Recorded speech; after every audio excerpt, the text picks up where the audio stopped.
Que culto maravilhoso, não é verdade? Você está feliz de estar aqui? Amém. Amém, né? Culto muito bom.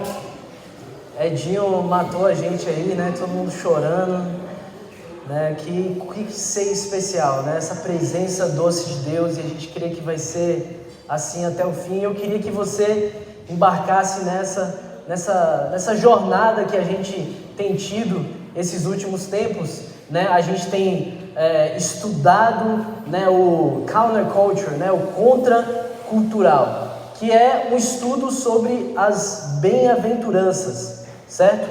É um estudo sobre as bem-aventuranças, e Pastor Josias, né, tem estado, né, nos últimos 2 domingos, ele iniciou o estudo e deu uma continuidade. A gente está hoje na terceira bem-aventurança, e eu queria que você abrisse a sua Bíblia aí em Mateus capítulo 5, se você trouxe a sua Bíblia, para a gente poder meditar juntos a respeito, né, desse tema que são as bem-aventuranças, né? E se você participa dos grupos pequenos, você já está treinado nas bem-aventuranças, porque antes mesmo de a gente fazer essa série aqui, a gente estudou nos grupos pequenos as bem-aventuranças. Foi uma jornada muito, muito boa, de muito crescimento, né? Então a gente só vai revisar, né? E claro que Deus, a palavra de Deus, ela é viva, fala com a gente sempre de formas diferentes, né? Então, assim, uma coisa muito importante para a gente entender sobre as bem-aventuranças, se puder colocar em Mateus capítulo 5, versículo 1, uma coisa para a gente entender sobre as bem-aventuranças é o que Jesus está querendo falar para os discípulos, né? Porque esses ensinamentos aqui, meus irmãos, esses ensinamentos aqui das bem-aventuranças, Jesus não está aqui mirando todo mundo. Você precisa entender isso quando você lê as bem-aventuranças. Jesus não está aqui mirando toda a multidão. A gente vai ler aqui, no versículo 1 ele fala o seguinte: vendo as multidões, Jesus subiu ao monte e se assentou, né? E a gente ouviu o pastor Josias nas últimas 2 semanas falando como naquela época a cultura do mestre se assentar, do mestre que tem autoridade para falar. E Jesus era esse mestre, né? Jesus era esse mestre que poderia se assentar e falava com autoridade, né? Não sei se você lembra, mas lendo, né, os evangelhos, quando os guardas vão buscar Jesus, tem uma parte, né, que os discípulos, né, os soldados foram prender Jesus, e aí os soldados viraram e falaram o seguinte: ele não fala como os outros, ele tem autoridade no falar. Então Jesus era essa pessoa, uma pessoa com autoridade no seu falar, né? E Jesus está ali vendo as multidões. Jesus sobe ao monte, né? E por isso que a gente chama o Sermão do Monte. As bem-aventuranças é o começo desse sermão, e ele se assenta. Os seus discípulos se aproximam dele. No versículo 2 diz, pode passar, ele começou a ensiná-los. Jesus não começou a ensinar a multidão, porque o foco de Jesus neste ensino não é a multidão. O foco de Jesus no ensino do Sermão do Monte, a multidão ali está pegando uma rebarba do ensino, não é a multidão. Jesus estava querendo falar com os discípulos. E por que Jesus estava querendo falar com os discípulos e não com a multidão? Porque Jesus, ele sabia que a multidão não tinha ainda a capacidade de entender o que Jesus estava tentando dizer. Porque como a gente chamou essa série, era muito contracultural. Esses ensinamentos de Jesus vão de encontro à cultura de uma forma muito extrema. Então, quando os discípulos, né, eles se assentam, os olhos deles já estão abertos para uma realidade espiritual. E às vezes, você já deve ter vivido isso, de compartilhar coisas espirituais com pessoas que ainda não tiveram um encontro com Deus. As pessoas não entendem o que você está falando. Jesus aqui está vivendo a mesma coisa. Claro que a multidão iria compreender uma coisa ou outra, mas ele estava ali mirando nos discípulos. Porque se a gente ler as bem-aventuranças, e isso é um exercício saudável para nós, se a gente ler as bem-aventuranças, se a gente passar tempo estudando as bem-aventuranças, a gente vai ver que as bem-aventuranças é mais ou menos uma regra de conduta e prática para a vida do cristão. Então, enquanto a gente estiver estudando as bem-aventuranças, o nosso coração correto diante desses ensinamentos será que eu vejo isso na minha vida? Será que essas bem-aventuranças, essas coisas que Jesus está falando aqui, será que essas coisas estão acontecendo no meu dia a dia? Será que essas coisas estão acontecendo dentro do meu coração? Porque as bem-aventuranças, eu diria que é como um fazendeiro que tem um grande rebanho, e ele pega e ele marca o boi, né? Se você é de fazenda, se você gosta de fazenda, você já deve ter visto isso, né? Que ainda mais se você tem uma fazenda com a família, né? Que às vezes um boi é parecido com o outro e precisa marcar para falar, esse é meu, esse aqui é meu. As bem-aventuranças são essas marcas nas ovelhas de Deus. As bem-aventuranças são essas marcas que por onde essas pessoas passam, não só Jesus sabe quem são as suas ovelhas, mas as pessoas percebem. Porque existe algo de contracultural na vida dessas pessoas. Existe algo de extraordinário acontecendo na vida dessas pessoas. Então, se a gente perceber, e a gente vai caminhar rapidinho sobre as primeiras duas, para você que não participou dos últimos dois, você ficar por dentro do que está acontecendo, mas nós precisamos ver essas características na nossa vida. As bem-aventuranças são os ensinamentos que nos separam do mundo.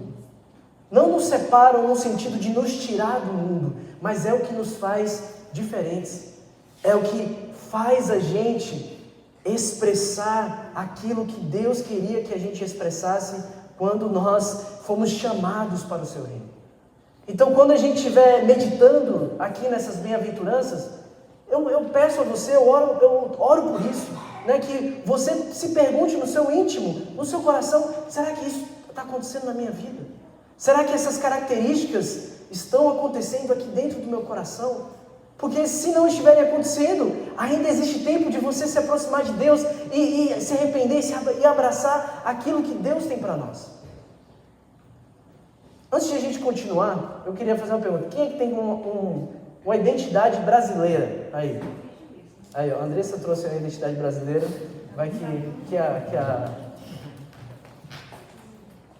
Misericórdia! 1960? 1960, rapaz. Eu vou usar essa identidade depois. Vai sair no telão aí, viu, Andressa? Vai pegar de volta. Então, a primeira bem-aventurança no versículo 3, passa aí, Diego. No versículo 3 diz: bem-aventurados os pobres em espírito, pois deles é o reino dos céus. Eu não quero ser repetitivo no que o pastor Josias pregou nos últimos 2 domingos, mas quero reforçar aquilo que ele falou. É engraçado como Jesus, ele começa falando as bem-aventuranças, né? E essa palavra bem-aventurado significa feliz, significa aquela pessoa que alcançou um estado de alegria tamanha, ele é uma pessoa abençoada, bem-aventurada. E Jesus está falando aos discípulos, bem-aventurados são os pobres de espírito. E talvez para você isso possa soar um pouco assim diferente, né? E é normal e é importante que soe diferente, porque Jesus está querendo trazer uma coisa importante. Essa primeira bem-aventurança eu diria que é uma porta de entrada àquilo que a gente vai viver na nossa fé. Porque ele está falando, bem-aventurados os pobres de espírito, bem-aventurados aqueles que entendem que precisam tanto da graça de Deus. Bem-aventurados aqueles que sabem que não podem viver as suas vidas sozinhos. Bem-aventurados aqueles que se depararam com a sua natureza pecaminosa, com a sua escuridão, com as suas dificuldades e clamaram a Deus, Deus, eu preciso de ajuda. Bem-aventurados são esses, felizes são esses porque encontraram a porta de entrada do reino, que é os olhos abertos para a realidade das nossas almas. Essas pessoas são felizes, porque elas descobriram a chave, a porta de entrada. E ele fala o seguinte, se você continuar lendo as outras bem-aventuranças, você vai ver que a maioria delas, ou quase todas, são no futuro. Bem-aventurados que choram, porque serão consolados. Mas essa bem-aventurança aqui, ele está trazendo no presente. Bem-aventurado o pobre de espírito, porque deles é o reino dos céus.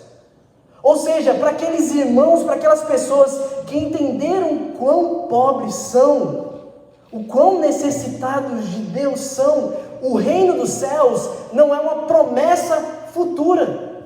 O reino dos céus não é algo que vai acontecer daqui quando você morrer. O reino dos céus não é uma coisa que você só vai estar presente na sua vida um dia quando você encontrar Jesus. Não, ele está falando, deles é o reino dos céus. É uma realidade presente. Não é apenas uma promessa futura, mas é uma realidade presente. A partir do momento que você tem um encontro com Deus, que você conhece a pobreza do seu espírito, que você conhece a sua necessidade, que você conhece, o quão você precisa de Deus, o reino dos céus está acessível para você. O reino dos céus pode se tornar a nossa realidade. Eu não sei se isso te empolga, mas é algo que me empolga muito. Porque imagine o reino dos céus ser uma coisa que não é uma coisa que eu espero, mas uma coisa que eu vivo. Jesus falou, o reino dos céus não está ali, aqui, o reino dos céus está no meio de vós. E é quando a gente descobre isso. Quando a gente descobre essa necessidade que nós temos de Deus, porque nós temos o primeiro passo. Então, bem-aventurados os pobres de espírito, porque deles é o reino dos céus. A segunda bem-aventurança, ele continua, porque quando nós descobrimos a nossa pobreza, quando descobrimos o quão necessitados somos, o que nos cabe fazer é chorar. Bem-aventurados os que choram, porque serão consolados. Quando descobrimos a nossa pobreza, nós choramos. Nós nos arrependemos, nós chegamos perto de Deus e dizemos, Senhor, eu preciso da sua graça, Senhor, eu preciso da sua misericórdia. E Jesus está falando aqui, feliz é o que se arrepende, feliz é o que chora. A alegria verdadeira se encontra no quebrantamento. A alegria verdadeira se encontra num coração quebrantado diante de Deus. Porque com esse quebrantamento vem a consolação, que é o perdão dos pecados, que é a garantia do Espírito, do selo do Espírito nos nossos corações. Então, Jesus está falando isso, é uma escada. Eu preciso descobrir quando eu sou pobre, quando eu descubro a minha pobreza eu choro, e aí eu vou para essa terceira bem-aventurança, que é a que eu quero falar hoje, que é bem-aventurados os mansos, pois eles herdarão a terra. Bem-aventurados os mansos, pois eles herdarão a terra. E infelizmente, eu não sei se você vai concordar comigo, o simples fato de, infelizmente hoje em dia, a gente confunde o que é mansidão. Hoje em dia a gente até despreza a mansidão.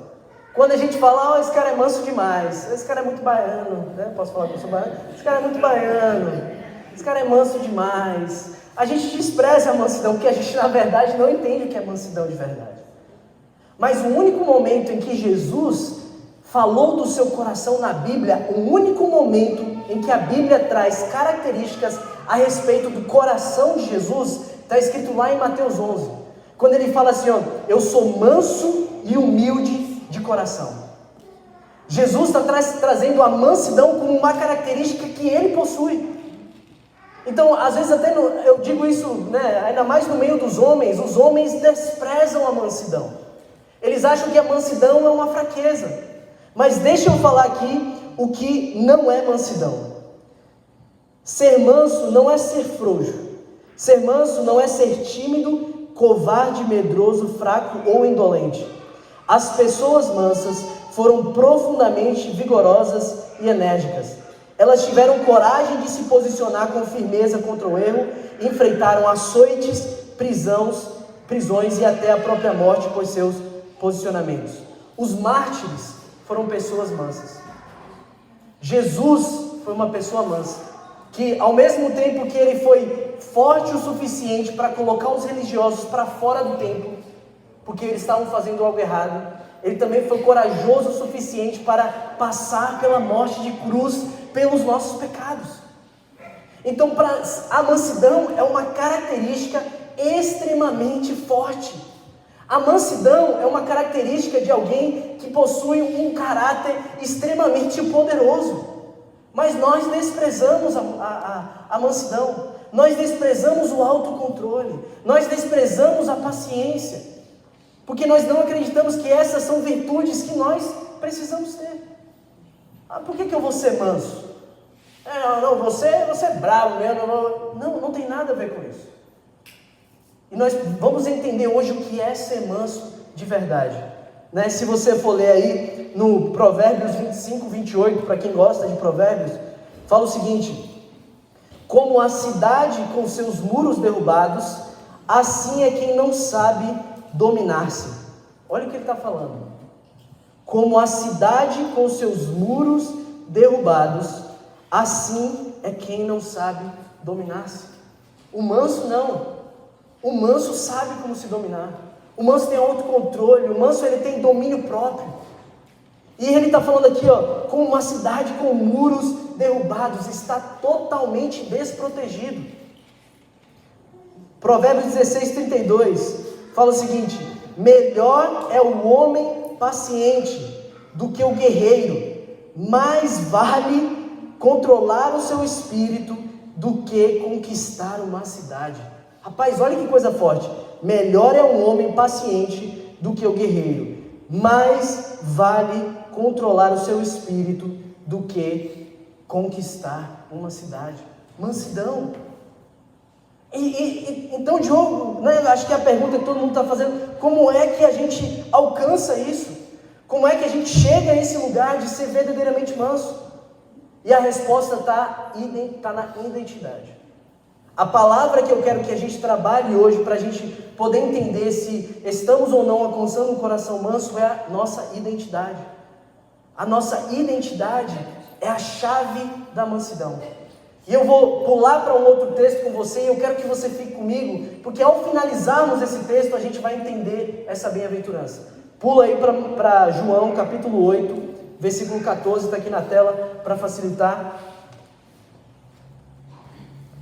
Fala o seguinte: Jesus, ele está ali no começo desse capítulo, no capítulo 8, acontece várias coisas ali, tem a mulher adúltera que Jesus salva e tal, e aí ele começa no versículo 12 falando: eu sou a luz do mundo, aquele que crê em mim não vai andar em trevas, né? E aí os fariseus estão falando, né, você está testemunhando a respeito de si. Os fariseus estão falando: a gente precisa de 2 ou mais testemunhas, você está se achando demais. Jesus, você não pode falar que você é esse cara todo, porque você está testemunhando a respeito de você mesmo. E aí Jesus, ele fala uma coisa interessante, ele fala assim, ainda que eu mesmo testemunhe em meu favor, o meu testemunho é válido, pois sei de onde vim e para onde vou, mas vocês não sabem de onde vim, nem para onde vou. Jesus está dando aqui uma dica, gente, como nós devemos construir a nossa identidade. Jesus está dando aqui uma dica do coração da identidade do ser humano, do cristão. Então ele fala, o cristão, o ser humano, para ele ter uma identidade bem construída, ele precisa de 2 coisas. Eles precisam de saber de onde vem e saber para onde vai. Amém? Amém? Amém? Amém. Não domina não, né? Precisa saber de onde vem e precisa saber para onde vai. E eu peguei aqui a identidade de Andressa. Andressa aqui tinha 14 anos. 17, chutei. E uma coisa sobre a identidade brasileira é que tem 2 coisas aqui, né? Que é o nome da pessoa e a filiação da pessoa.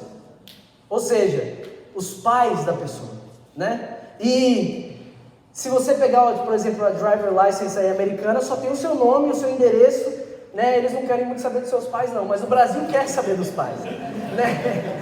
Então é interessante, e eu estava pensando sobre a identidade, sobre essa coisa da identidade brasileira.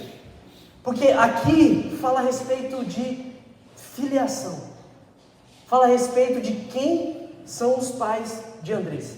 E por que o governo brasileiro quer saber quem são os pais de Andressa? Porque isso é importante. Porque de alguma forma, quando o governo brasileiro sabe quem são os pais de Andressa, ele de alguma forma sabe qual é a cultura de Andressa.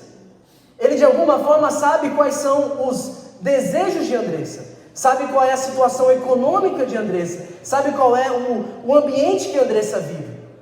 Porque conhece a filiação de Andressa. Mas eu tenho uma notícia aqui para dar para vocês a respeito de Andressa. Andressa é adotada. Andressa é adotada. Porque a partir do momento que Andressa nasceu de novo, a partir do momento que Andressa decidiu seguir a Cristo, os pais de Andressa, não é mais Martinha e Hélio que estão sentados ali. A Andressa entendeu uma coisa, que a filiação dela não é mais terrena, ela é celestial. Amém. Apesar de Deus ter emprestado Andressa para Martinha e Hélio, a filiação de Andressa não está neles. A filiação de Andressa não está na barriga de Martinha que gerou Andressa. A filiação de Andressa está nos céus. E isso muda completamente quando nós entendemos de onde viemos. Jesus está falando, vocês ficam falando que eu sou de Nazaré, que eu sou filho de Maria e José, mas na verdade vocês não entendem quem eu sou. Eu não vim dessa terra, eu sou de um outro mundo. E quando nós nascemos de novo, nós recebemos uma filiação. Porque muito contrário do que as pessoas pensam, nem todo mundo é filho de Deus. A palavra de Deus fala que são filhos aqueles que receberam a Ele. O resto é criatura. Mas você se torna filho quando você recebe a Cristo. Então, quando Andressa recebeu a Cristo, a filiação dela não é mais esse mundo, é dos céus que é a filiação dela.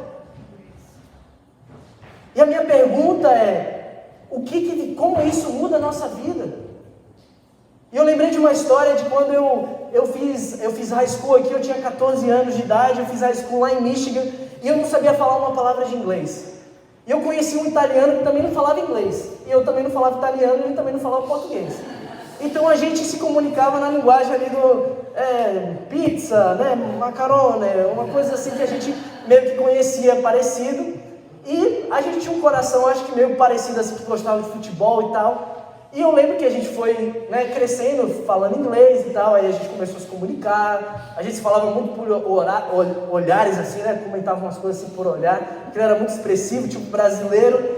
Aí eu falava, pô, então a gente tá aqui, ele era o meu único amigo do colégio, porque eu não sabia falar inglês, e um japonês também, que a gente roubava comida, que eles têm uma comida diferenciada.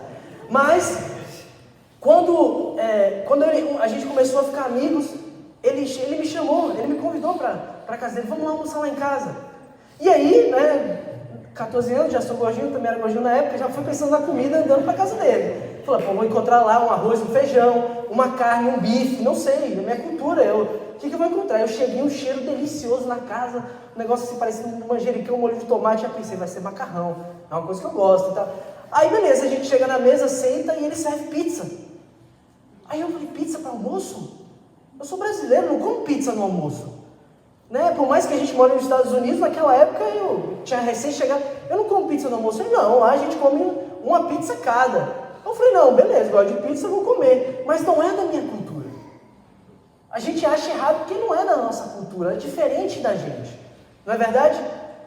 O que aconteceria se eu e você passássemos a viver a nossa vida não a partir da cultura terrena dos nossos pais, dos nossos ambientes, mas passássemos a viver a partir da cultura dos céus?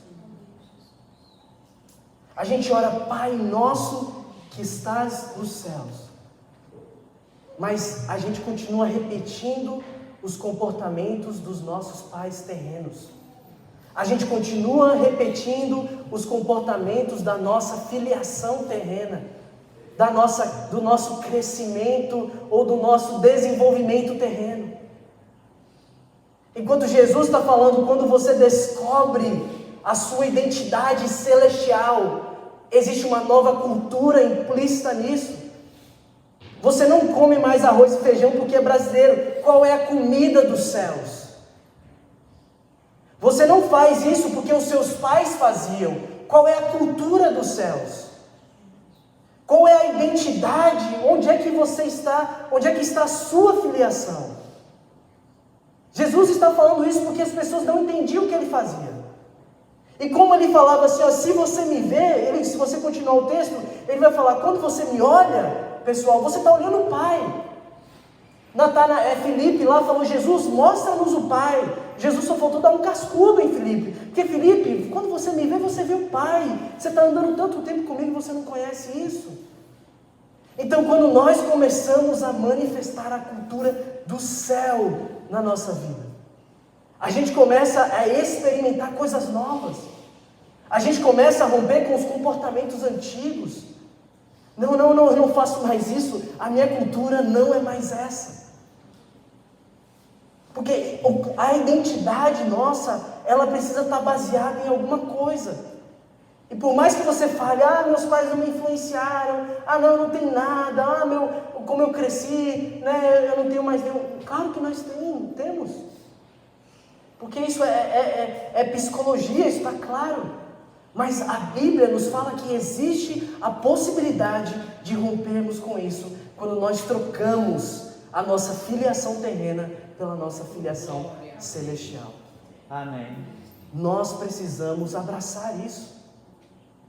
Você sabe de onde você veio? Você sabe quem é o seu pai?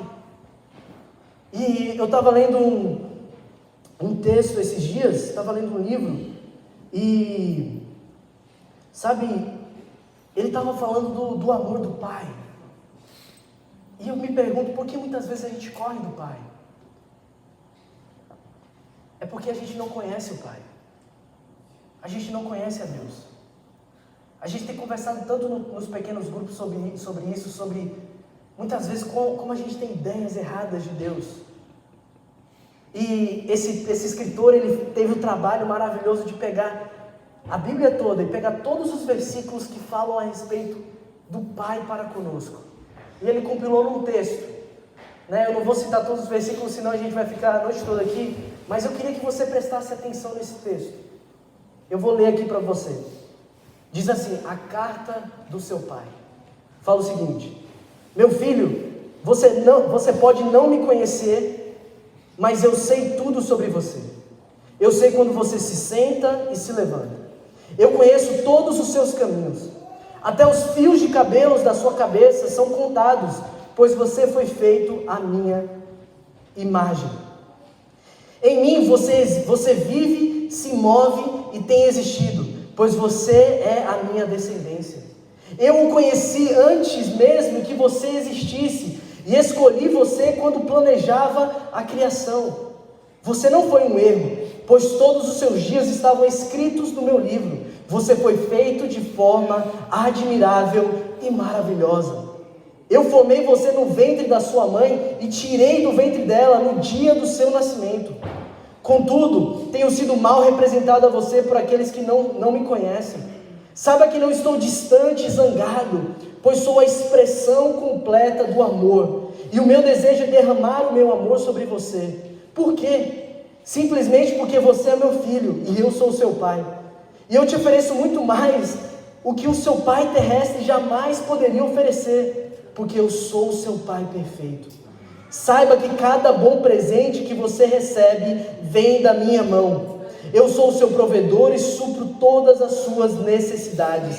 Meu plano para o seu futuro tem sempre sido cheio de esperança, porque eu amo com amor eterno. Meus pensamentos sobre você são incontáveis, como a areia da praia, e sobre você eu me regozijo com cânticos. Eu nunca vou parar de fazer o bem para você.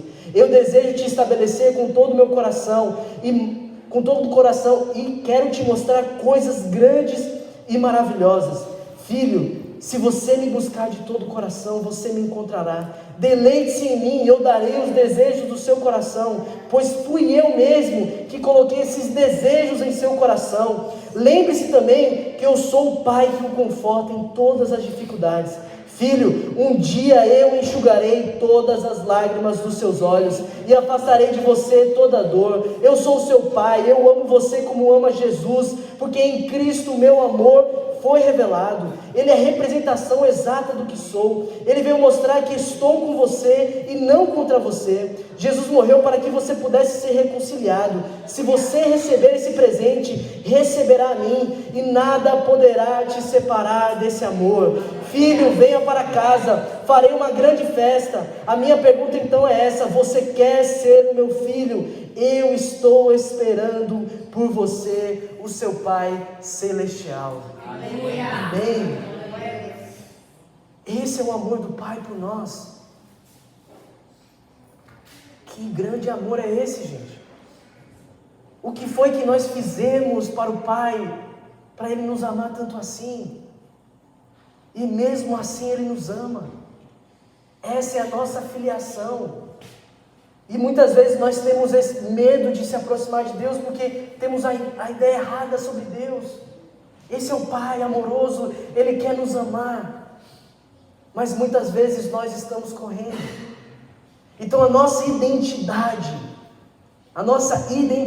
quando a gente nasce de novo, a gente descobre que a nossa filiação não é mais assim como na identidade. A filiação de Andressa não é mais Martinha e seu Hélio. A filiação de Andressa está nos céus. Porque Jesus está falando que Ele veio dos céus. Mas a identidade diz outra coisa a respeito de nós. Porque não é somente a respeito de onde viemos. Porque se a gente pegar, a parte que só de onde viemos não é suficiente. Porque senão nós seríamos filhos mimados, A mãe, meu filho, você é o tudo e tal. Não, o pai, ele dá destino para os filhos. Então nós não somente temos um lugar de onde viemos, mas também temos um lugar para onde vamos. E o lugar para onde vamos, se você for pensar na identidade, diz a respeito do nosso nome. Na Bíblia, se você estudar os nomes da Bíblia, está sempre relacionado ao destino profético das pessoas. Abraão, Israel, todos esses nomes têm um significado, porque diz a respeito do destino profético, nosso destino profético. E o nome, depois que Andressa nasceu de novo, foi colocado um novo nome sobre ela, e não é mais Andressa. Apesar que o nome Andressa seja até bonito, não é mais Andressa. Existe um novo nome sobre a vida de Andressa, porque o nome vai apontar para um destino. E isso é importante para a identidade. Jesus está falando, eu sei de onde eu vim do Pai, e eu sei para onde eu vou. E quando nós lemos a palavra, quando nós nos debruçamos sobre esse assunto, nós entendemos que nós viemos para o Pai. Mas o nosso destino profético é Cristo. O nome, preste atenção nisso agora, por favor, preste atenção nisso. O nome que está sobre você que nasceu de novo, você que entregou a sua vida a Jesus, o nome que está sobre você é Cristo. Esse é o nosso destino profético, Cristo. Nós viemos de Deus e nós iremos para Cristo. E o que isso significa? Porque quando nós participamos da família de Deus, nós fazemos parte do corpo de Cristo. Então aquilo que é parte do meu corpo sou eu também. Então, se um é o braço, também faz parte de quem eu sou. Apesar de Cristo hoje ser o cabeça, nós fazemos parte do corpo dele. E nós somos Cristo aqui. E isso, você precisa entender isso, porque muitas vezes, por um mau ensinamento da palavra, as pessoas estão confundindo um propósito com uma posição extremamente egoísta. Mas é completamente ao contrário. Porque você é Cristo, você tem um destino profético de agir como Cristo agiu. Existe uma esperança sobre você de não mais ser alguém que vai ser servido, mas alguém que vai servir. Não mais alguém que vai ficar esperando que as coisas aconteçam, mas vai fazer as coisas acontecerem. A palavra de Deus fala que Deus amou o mundo de tal maneira que entregou. Quando nós entendemos que nós viemos de Deus e a nossa cultura é celestial, e que o nosso nome, o nosso destino profético é Cristo, a nossa atitude muda completamente. Nós fomos criados para morrer. Você e eu fomos chamados para ser sacrifícios vivos no altar de Deus. Você foi chamado para ser Cristo.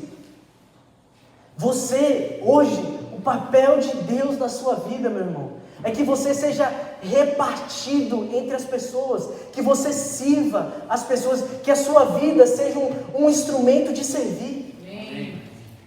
Porque quando a gente entende que nós somos Cristo, tudo muda. O meu ambiente de trabalho não é um ambiente que eu chego reclamando e falo: oh meu Deus, esse ambiente é tão ruim, não aguento mais. Não. O ambiente de trabalho é uma oportunidade de eu manifestar a cultura do céu, sendo Cristo naquele lugar. A minha família é um ambiente onde eu tenho a oportunidade de manifestar a cultura do céu, sendo Cristo na minha família. E quando nós somos Cristo, nós somos a resposta. Nós não somos o problema, nós somos a resposta.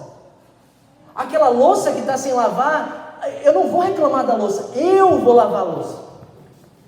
Quando alguém está com problema, eu não vou ligar para o pastor e falar: pastor, ele está com problema, vai lá. Não, eu sou a resposta. Você é a resposta. Porque em você, a Bíblia fala que Cristo em nós é a esperança da glória. Existe um destino profético sobre nós, meus irmãos. Existe um destino profético sobre a sua vida. E esse destino é você ser Cristo na vida das pessoas. O diabo, quando tentou a Jesus, ele virou para Jesus e falou: Jesus, transforma essa pedra em pão.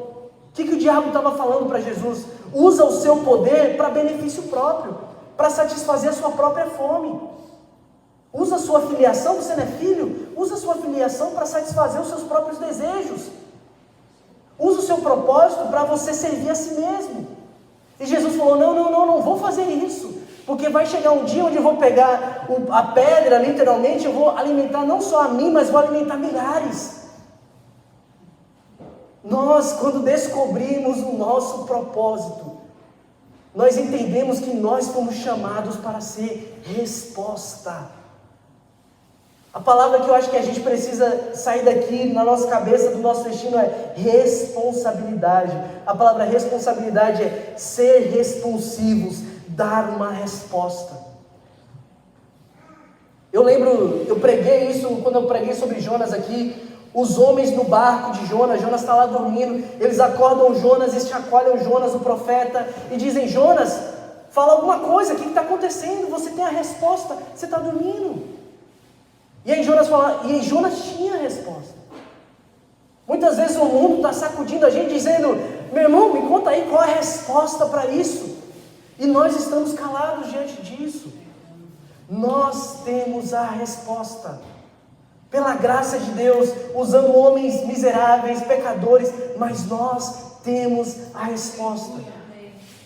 E esse é o centro da nossa identidade, saber de onde viemos e para onde vamos.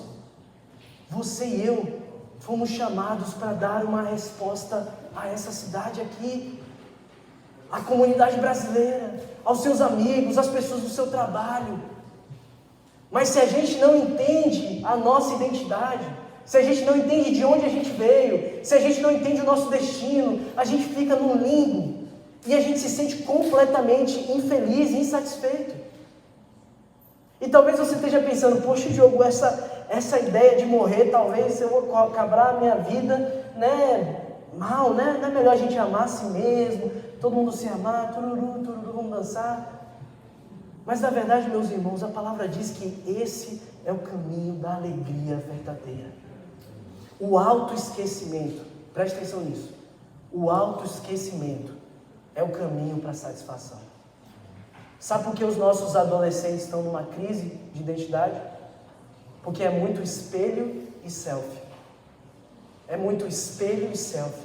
Os adolescentes estão sendo ensinados que o mundo gira ao redor deles. Dá um propósito para um adolescente. Você vai ver ele encontrar plena satisfação. A satisfação, a vida alegre está no autoesquecimento. Eu vou te provar isso aqui agora. Quando você está diante de uma grande montanha, um grande cânion, uma praia, você fica pensando em você? Não, você fica pensando, meu Deus, que coisa linda. Meu Deus, como é que Deus fez isso aqui? Quando você entra numa floresta de mata fechada e aqueles passarinhos cantando, naquele momento você está pensando, meu Deus, como eu sou lindo? Não. Você nesse momento pensa, como é grande isso aqui, meu Deus, estou ludibriado com a beleza disso aqui, você se esqueceu. E naquele momento, por um momento, o seu cérebro entende que, e você está feliz, você começa a liberar coisas, serotonina, todos os hormônios possíveis, porque você encontrou a verdadeira alegria, você esqueceu de si. Nós fomos chamados para nos esquecer de nós mesmos. Um livro muito conhecido aqui entre os irmãos, que alguns já leram, o Ego Transformado, ele está falando do nosso ego, ele diz, a humildade, a verdadeira humildade não é pensar menos de si ou mais de si. A verdadeira humildade está em não pensar em si. A gente precisa aprender isso. A parar de pensar o que o fulano está pensando. A parar de pensar, poxa, o que ele vai pensar se eu perdoar ele, se eu tratar ele bem? Poxa, eu já tratei ele bem uma vez, ele não me tratou bem, depois não vou tratar ele de novo. Eu não estou nem aí para o fulano, a minha cultura não é deste mundo, a minha cultura é dos céus. Quando a gente entende isso, a gente vive uma vida de liberdade. E para fechar, como isso reflete na mansidão? Bem-aventurados os mansos, porque... o Gabriel vai mostrar lá, bem-aventurados os mansos, porque eles herdarão a terra. Quando nós entendemos a nossa identidade, a gente conhece a mansidão, que é essa ideia, essa característica que Jesus possuía, de não ficar pensando em si, de estar contente com a sua vida, de estar contente, de estar com o coração grato, de estar alegre. E por que eles vão herdar a terra? Você já viu um homem humilde? Você já viu um homem contente? Já viu um servo? Parece que ele é dono de tudo. Porque ele entende que ele é apenas um administrador dos bens de Deus. Ele entende que o que ele recebe do Pai é bênção. É por isso que mansidão tem a ver com identidade. Jesus era manso porque sabia de onde vinha e para onde iria. Feche seus olhos.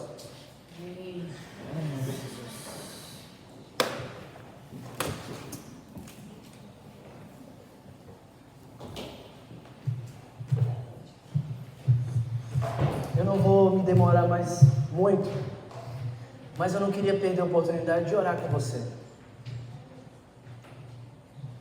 Eu queria orar com... Eu queria fazer 2 tipos de apelo e queria te encorajar a responder.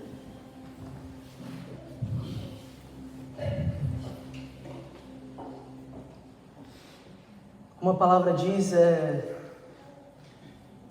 eu sei que existem pessoas aqui hoje que ainda estão vivendo na identidade dessa terra. Ainda estão vivendo na identidade deste mundo. Ainda estão agindo de acordo com a cultura terrena. E que oportunidade o Pai nos dá hoje. Esse Pai que nos ama. Que fala assim, filhos, se junta aqui na videira. Deixa o meu rio fluir no seu coração. Deixa o meu rio fluir no seu interior. Eu te amo tanto. Tenho tanta coisa para fazer na sua vida. E às vezes a gente está correndo do amor do Pai. Talvez não fisicamente, não da igreja, nos grupos, mas no coração, na mente. Nossa mente está distante. Eu queria orar por você. Você que possivelmente está repetindo padrões dos seus pais terrenos, da sua criação, dos ensinos dessa terra. E você está dizendo hoje, Senhor, eu quero quebrar esses padrões. Eu quero romper com esses ciclos viciosos, Pai, que estão me aprisionando. Quero encontrar liberdade no amor do Pai. Eu quero orar por você que estão dizendo, eu estou um pouco perdido a respeito do meu destino. Poxa, eu não sei qual é o propósito de Deus na minha vida, eu estou nesse limbo.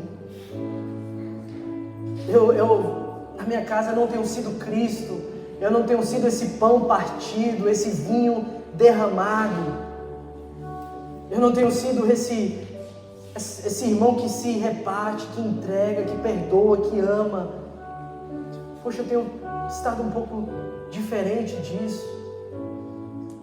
E nesse ambiente de amor, de reconciliação, de presença do Pai, se Deus está falando no seu coração, eu queria apenas que você fizesse um sinal com a sua mão, para eu poder orar por você. Só faz um sinal com a sua mão. Se Deus está ministrando no seu coração, quero orar com você. Amém.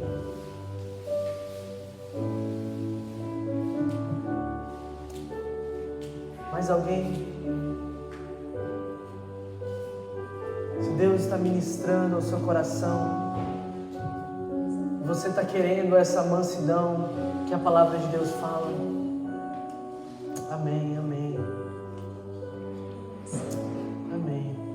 Vamos orar. Senhor, Pai, te louvamos. Te louvamos nessa tarde, Senhor. Te agradecendo, Pai, pelo Teu amor, Pai, que é infinito sobre nós, Pai. Que, Senhor, muitas vezes a gente não compreende, não entende, mas a gente quer se render a esse amor, Pai. Pai, constrói a nossa identidade em Ti, Senhor, nessa noite. Constrói, Senhor, o nosso coração em Ti, Senhor. Que a gente possa ter uma cultura celestial na Celebration aqui, Senhor. De amor, de perdão, de reconciliação, Pai. Uma cultura de serviço, sem querer nada em troca, Senhor. Uma cultura onde nas nossas casas, Pai, não são apenas fachadas, mas são lugar realmente onde a presença de Cristo está, Senhor. Que os maridos, Pai, possam ser, Senhor, amorosos com as suas esposas, Pai. Amando, servindo, e as esposas, Pai, respeitosas e submissas aos seus maridos, onde haja obediência dos filhos aos pais, e, Senhor, discipulado dos pais para os filhos, Pai. Oramos, Pai, para que mansidão, Senhor, seja a característica da nossa igreja, onde nós possamos liberar perdão, onde nós possamos, Senhor, realmente, Senhor, liberar aquilo que o Senhor tem nos dado, Pai. Pai, nos chama como realmente responsáveis da sua obra, Senhor. Responsáveis pelos nossos irmãos que estão ao nosso redor. Que a gente não fuja, mas que a gente, Senhor, abrace, Senhor, a obra, que a gente coloque a mão no arado, Senhor. Que a gente olhe para as pessoas dizendo, o Senhor me confiou essas pessoas. Que eu seja Cristo na vida dessas pessoas. Pai, que essa igreja, Senhor, seja uma expressão do amor do Pai nessa terra, Senhor. Senhor, através da sua comunhão, do seu amor e da presença no nosso meio, Pai. Te louvamos e te agradecemos por essa noite. Cada pessoa que levantou a mão aqui, Senhor. Oramos para que em nome de Jesus, essa seja a comunidade dos mansos, Pai. Essa é a nossa oração, Senhor, em nome de Jesus. Amém, amém, amém. Antes de a gente finalizar, a gente vai ter o nosso momento de dízimos e ofertas. Enquanto você se prepara para esse momento, eu queria falar a respeito um pouco do que está acontecendo na nossa igreja. Na verdade, alguns dos anúncios, e aí depois eu entrego para o pastor Edinho para ele finalizar, que a gente tem vivido aí um grande crescimento aí nos pequenos grupos, né? Então, se você não faz parte de um pequeno grupo, nós nesse momento temos aí 4 pequenos grupos se reunindo durante a semana. Essa semana a gente tem pequeno grupo em Taunton, se você mora perto de Taunton, e em Stoughton, se você mora perto de Stoughton. Na próxima semana a gente tem um pequeno grupo, né, de Edmonton, e o pequeno grupo, né, na próxima semana, que eu digo na outra, né, aos sábados. Então eu queria que você colocasse na sua agenda, né? Tem sido um momento incrível de comunhão, de crescimento, de aprendizado. O segundo aviso que eu queria passar é que nós estamos jejuando como igreja. Então tem uma tela aí do jejum. Quem é que correu do doce essa semana aí, ó? Um monte de gente aí correndo do doce durante essa semana. E nós estamos jejuando juntos, gente. Isso tem um poder incrível nas nossas vidas, na nossa igreja, né? Essa presença que a gente tem sentido, eu tenho certeza, porque a gente está se dedicando mais ao Senhor. E essa semana o negócio ficou um pouco mais difícil, ainda mais para aqueles que gostam de café. né? Então aí o desafio dessa semana é a gente ficar só na água, né? Comer normal, mas o que vamos beber é somente água aí. Então eu sou apaixonado por café. Água com gás também a gente, né, tá indicando. Como a gente fala, o jejum é algo extremamente pessoal. Por mais que a gente esteja fazendo em grupo, faça aquilo que é, né, que você sente que é a sua aliança com o Senhor, aquele momento que você tira com o Senhor.